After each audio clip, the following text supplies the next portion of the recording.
Standing by for the handoff to Discovery's computers. T-minus 31 seconds. The handoff has occurred. Discovery's computers now controlling.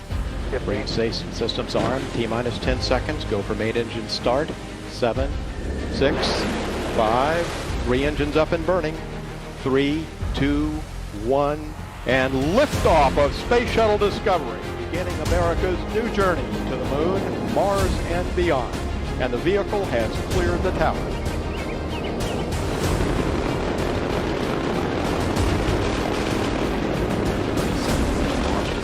Traveling 400 miles per hour.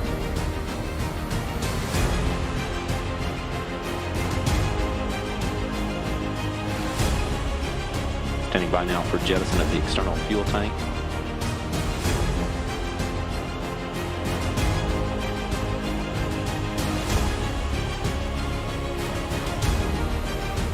Landing gears down and locked.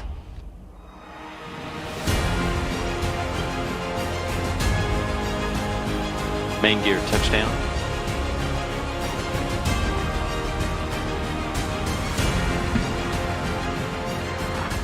Drag chute deploy.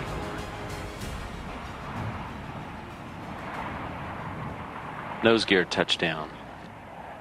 And Discovery is home.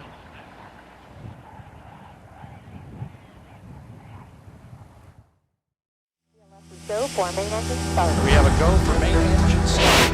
Mission and liftoff of Discovery, celebrating its 25th birthday by racking up science and supplies to the space station. The solid rocket boosters blew away. Columbia, Houston, UHF comm check. Roger, roll.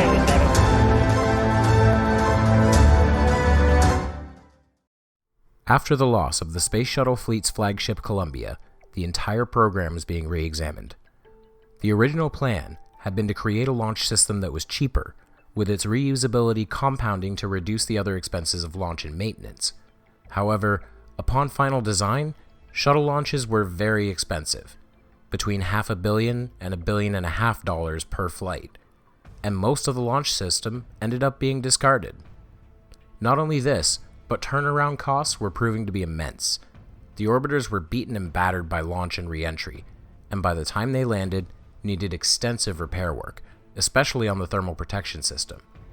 To cap it all off, the shuttle had also claimed 14 lives, more than any other program in space exploration history. Well, maybe. The Soviets kept a lot of things quiet, let's be honest.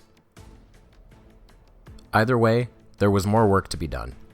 The International Space Station was still incomplete, and NASA had no other vehicle available to deliver its parts or the many satellites still needing to be deployed. So, with this in mind, 907 days after the loss of Columbia, the shuttle program returned to flight status with the launch of STS-114, Shuttle Discovery. While its primary mission was to bring supplies to the ISS, one more important aspect was the testing of the many safety measures that were implemented after the Columbia disaster. One such piece of equipment was the Orbiter Boom Sensor System, a suite of visual imaging equipment and a laser imager to examine potential damage to the outside of the shuttle, something the crew of Columbia hadn't been able to safely do. The inspection of the wing leading edge and the TPS, and to do that we used the boom that you saw a moment ago, which carried sensors and cameras on it that enables to record these views of the wing leading edge and the nose cap to ensure that those regions had not suffered any damage during the launch phase. We also used the cameras on the robotic arm to inspect the crew cabin of the orbiter, as you see here, passing the hatchway, which just a day before we'd crawled through to ingress on the launch pad. Because we had these systems on board, we were able to survey the entire exterior of the orbiter and verify that it had good integrity and would be safe for entry at the end of the mission. While doing so, a discovery was made that frustrates me more than it probably should.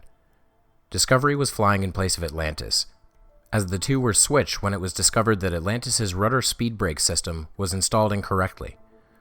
When the crew of the Discovery took a look at the orbiter systems with the boom sensor system, they found that one of the actuators on Discovery's rudder speed brake system was also installed incorrectly, creating a potential fleet-wide problem that needed to be investigated afterward. STS-114 was, As the title of this video says, a slow return to flight status. More eyes were on Discovery than any other launch in history, and for good reason. A number of anomalies were observed during the launch, and all were scrutinized carefully. First, approximately 2.5 seconds after the SRBs were released from the launch tower, a large bird struck near the top of the fuel tank and was seen to slide down the tank afterwards before falling away. This was regarded as a non-issue, since the bird didn't hit the orbiter itself, nor was the shuttle traveling particularly quickly just yet. And as a quick aside, if you think a bird hitting a plane isn't that big of a deal, just take a look at the canopy of this F-16. Worse than this, 5 seconds after the solid boosters separated, a large piece of foam fell off of the external tank and dropped away without striking the orbiter. Then 20 seconds later, another piece fell off and hit the orbiter's wing, the exact same kind of incident that had doomed Columbia. However, NASA analyzed the footage and calculated that, based on the foam's mass and velocity, it caused 1/10 of the impact required to cause any damage. Nevertheless, the boom sensor system double-checked once the shuttle was in orbit and confirmed that the wing was perfectly intact. The day after launch, NASA postponed further missions until the foam shedding problem could be permanently resolved. Earlier assessments had attributed this problem to human error during manufacturing and transportation of the external tanks. However, this new study discovered that it was actually caused by thermal contraction and expansion when the tank was being filled, and had nothing to do with human error. Once this was learned, NASA official Wayne Hale formally apologized to workers at the McCowan Assembly Facility, who had been blamed for the loss of Columbia up until that point. The safety factor didn't stop with the shuttle's launch. STS-114 had the first on-orbit repair job in the shuttle program's history. Several gap fillers on the shuttle's underside were found to be protruding outward, which could cause aerodynamic issues during descent. The purpose of the gap fillers was already fulfilled after launch. They were used to prevent the thermal tiles from clattering together during sonic booms. Astronaut Steve Robinson, operating on instructions sent from Houston and printed on the space station, performed an EVA and managed to remove the gap fillers with relative ease.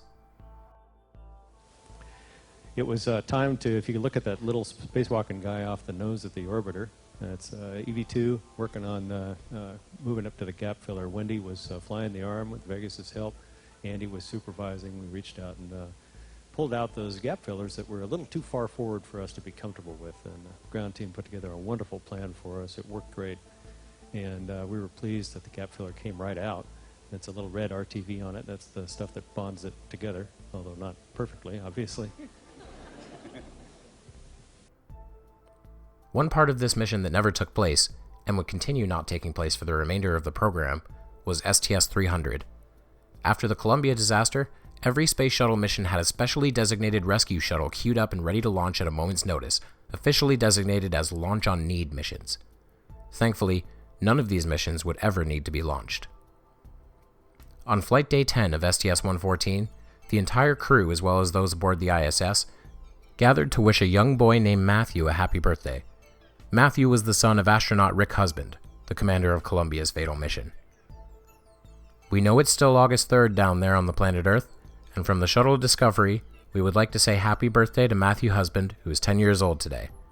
And Houston, that wake-up music sure makes me think of Rick Husband's mom, who lives in Amarillo, so we'd like to say hi to Mrs. Husband too. Every shuttle mission had wake-up calls on each day that used a different popular song. August 3rd's song had been Amarillo by Morning by George Strait.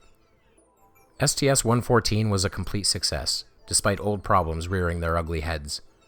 NASA was finally treating the program with the care it deserved, and all further missions were postponed for another year until the foam loss problem was permanently fixed. The shuttle was now ready to finish building the International Space Station. If you like this video, please give it a like. If you want to see more, please subscribe and turn on the bell to get notifications. Thank you, and I will see you over the curve, Space Cowboys. It's just what I've got on when that sun is high in that Texas sky. I'll be bucking at the county fair. Amarillo by morning, Amarillo, I'll be there.